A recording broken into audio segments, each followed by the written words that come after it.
Alrighty, so I want to answer the question, should you summon for the Mushoku Tensei collab? And it's kind of a tough answer, of course, because, depending on your own account and a lot of different factors, you might need some of these characters, you might be able to get away with none of them at all. Another big factor is future use. You never really know which kind of characters are going to end up falling out of the meta immediately because they don't ever either get any sort of, supporting unit, or, they just aren't good enough to stay up to date with whatever ends up coming out next. So there's always a gamble. These characters are incredibly exclusive. I don't exactly know when or if this collab will ever come back to the game, because rerun on collabs normally end up bringing 2 additional characters from the same IP. So potentially, if there was a rerun, it would be these 4 characters as unfeatured, and then there would be 2 new characters that would get added as the rate-up characters. The banner itself on this one specifically is pretty bad. I don't think there's really any way to sugarcoat it. There's like 1 or 2 decent unfeatured characters on here. I would say Ragnarok Bond is pretty good, and Nanashi has gone up in value quite a bit because of his Holy Relic, but the rest of these characters are pretty mediocre, or have just been really old or outdated. I would say maybe on the off chance that you still need Jormungand. She is in the banner for whatever reason. Not even sure why they decided to add just her out of all of the Demonic Beast units and none of the other ones. So there's a bunch of weird niche units in here. If you do need them, then hey, that's a plus, but a lot of people don't, so that is pretty much seen as a negative. So I think the best part about it is because there is 4 characters, it is a 0.25% chance for each of them, which gives you a 1% chance when you pull an SSR to get one of the new collab characters, which is honestly not as bad as it sounds, considering that normally it's, if there's a 1 unit banner, most of the time they get rated up to 0.5%, so it's a 0.5% chance to get the 1 character that you need, and then the rest of the 2.5% is just a whole bunch of random filler stuff. But it's a total of 1% chance for you to actually get any of the characters from the new collab, of course. But yeah, we are getting a free copy of Eris. I would say if you're on the borderline, you're not sure whether or not you want to summon or skip it, I think one of the big factors is it depends on which teams you use. I think because this is a sort of half human, half unknown banner, if you're unaware, that both of the green units are unknown characters, and they slot in with their passives into the unknown team for PvP, which I think Ghislaine is a PvP only character, whereas Roxy is able to be used in any game mode. Eris is unfortunately a PvE only character, so she cannot be used in Demonic Beasts or PvP, which is very unfortunate, because that's really, Demonic Beasts, if you're going to be a PvE unit, is normally where you would want them to be, but I guess they don't want collab units to sort of be meta in those kind of game modes because they're exclusive and they're hard to get. And Rudius can basically be used in anything just like Roxy can.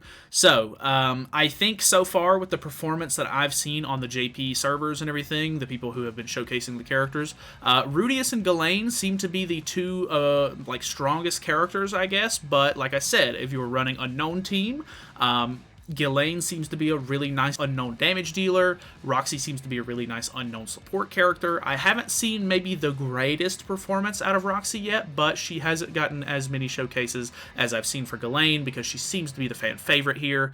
Rudius, on the other hand, is a humans only, I don't necessarily think you have to run him with only humans. I honestly don't remember, is that the case? For every human ally in battle increases basic stats by 10%, so you don't necessarily have to run him with humans, but he gets a lot more support if you do.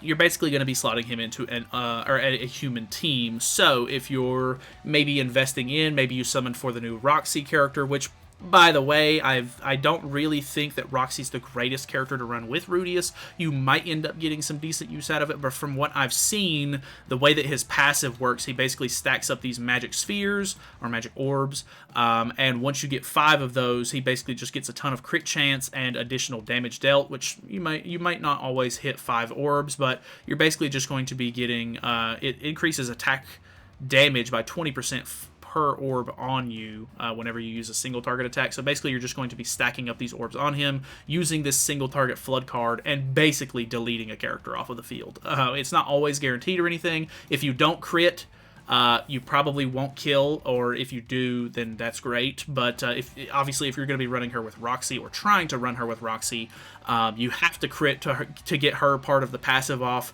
But more than likely, if you end up getting a crit with him, it's probably going to kill the character anyway, so there wasn't really any need to have the passive in the first place. But I guess it just depends. You know, there might be some different sort of factors in play there, of course, so you might end up having better luck with her. But from the stuff that I have personally seen, obviously I haven't gotten my hands on the characters yet, so I'm speaking from just a viewer's perspective.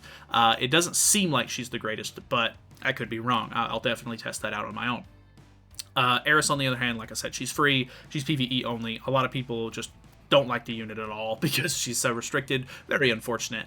But yeah, if you're planning on using maybe the one Escanor team or the human team, there's a lot of speculation that the next festival character could end up being a Bon or even an Arthur, which I think is a little bit more of a stretch personally. But if it does end up being one of those human characters, they are in a really big sort of pattern lately to where all of the characters that come out sort of end up getting lumped into their sort of race category for a specific team. So if a human comes out, more than likely they're going to be sort of trying to bias that character towards a human-only team. Demons normally get lumped into a demon-only team. Angels get, dumped into an angel team. You know what I'm saying? So Rudius could potentially be a really, really nice character to run if you're planning on running a human team. These two characters could obviously be very helpful in certain scenarios, depending on what kind of team you want to put together, whether it be aggressive with Ghislaine or more passive with Roxy potentially, or you can run them both together so that they can sort of help each other out.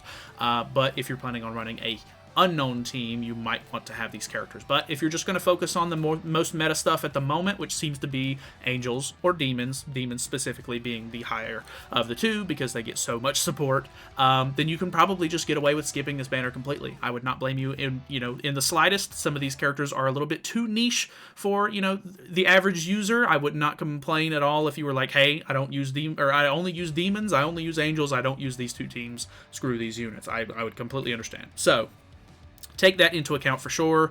Bad banner. Exclusive units, which is definitely a factor.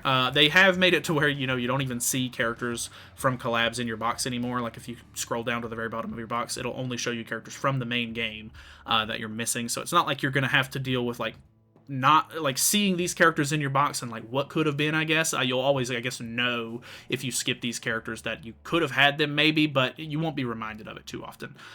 So that, I guess, is a good thing. The biggest thing I would say is that if you really just want to, I guess, try your luck, maybe do one rotation just to grab a copy of Rudius, because he does seem to be I think, from me, he looks like the best character. A lot of people are really liking Ghislaine as well, so I'm not sure. It just depends on your personal preference. Because Eris, for whatever reason, they made her Holy Relic rely on having Rudius on the field. It literally buffs Rudius, which is really stupid. You may want to try and grab a copy of him if you want to make her work. If not, you can just let her sit in your box and collect dust. It really doesn't matter. I mean, I think if you've been playing the game for a while, maybe you already have like Kizuna or, some other like nice PvE buff units or whatever, like just some really strong units. You probably won't need her in the first place, but she seems to be okay. She doesn't seem to be super bad whenever you do use her for her intended purposes. But overall, I would say, obviously, it just depends on you. I would say a lot of people can end up getting away with skipping these units. A lot of the times, collabs do seem very exclusive. There's normally one or two units that are really good that you want to have, but the way that the meta has been going lately, they're probably going to be locked down to a specific team for a very long time, if not forever. So, if you run these teams, want to have some support? Yes. If you don't, and you don't really care about the anime or having the units, I would completely recommend you just save up for Anniversary. There is a lot of potential for, I think there's already been leaks that there is going to be a new Blue Camilla coming out next, so not sure if you're into catastrophes or not, but that could be potentially something that you might want to look into, depending on how locked down she is to the catastrophe team, for one. Or she could be an unknown support or a damage dealer. Who knows? We really don't know at this point. I'm really holding out hope that there's going to be a Nidhogg unit soon, because I'm absolutely dying to get something to help that game mode out, because running Nidhogg is absolutely insufferable right now. But either way, we will definitely see in the next coming weeks on whether or not these characters are going to be super good or not. This is a 3-week banner, so you have some time to wait. You can even see what the next banner is before you even summon, so definitely take that into account as well. But either way, thank you guys so much for watching. Let me know what you're going to do in the comments down below, whether you're skipping or summoning, and I will see you in the next one.